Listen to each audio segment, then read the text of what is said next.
Doctor గారు అలాగే dandruff తో కూడా హెయిర్ ఫాల్ అయిపోతుంది. అసలు డాండ్రఫ్ కి ఎలాంటి ట్రీట్మెంట్ మన Barbie skin and laser clinic లో ఉంది? కరెక్ట్ అండి. ఫస్ట్ డాండ్రఫ్ ఎవరెవరికి వస్తుంది? ఒకటి హెయిర్ ఆయిల్ పెట్టని వాళ్ళకి, రెండోది రెగ్యులర్ గా స్నానం చేయని వాళ్ళకి, హెడ్ బాత్ చేయని వాళ్ళకి, ఎప్పుడో వారంకోసారి హెడ్ బాత్ చేస్తుంటారు. తర్వాత రకరకాల షాంపూస్ యూజ్ చేస్తారు.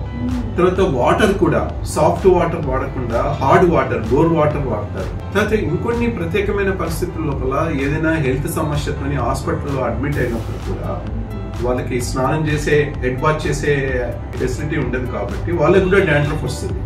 మీరు అబ్జర్వ్ చేయండి, హాస్పిటల్లో అడ్మిట్ అయ్యి వచ్చినప్పుడు, ఏదైనా సర్జరీ అయిపోయిన తర్వాత వచ్చినప్పుడు కూడా డాండ్రఫ్ వస్తుంది. సో ఇవన్నీ కూడా సెల్ఫ్ లిమిటింగ్ అండి. ఇవన్నీ కూడా రెగ్యులర్ గా హెడ్ బాత్ చేయడము, తర్వాత రెగ్యులర్ గా తలకి ఆయిల్ పెట్టుకోవడము, కోకోనట్ ఆయిల్, అది కూడా పారాచూట్ కోకోనట్ ఆయిలే పెట్టుకోవాలండి. సో ఇలాంటివి చేస్తే మెల్లిమెల్లిగా డాండ్రఫ్ తగ్గిపోతుంది. మళ్ళీ డాండ్రఫ్ తగ్గడానికి మా దగ్గర షాంపూస్, టాబ్లెట్స్, ఓరల్ టాబ్లెట్స్ ఇవన్నీ అందుబాటులో ఉన్నాయి.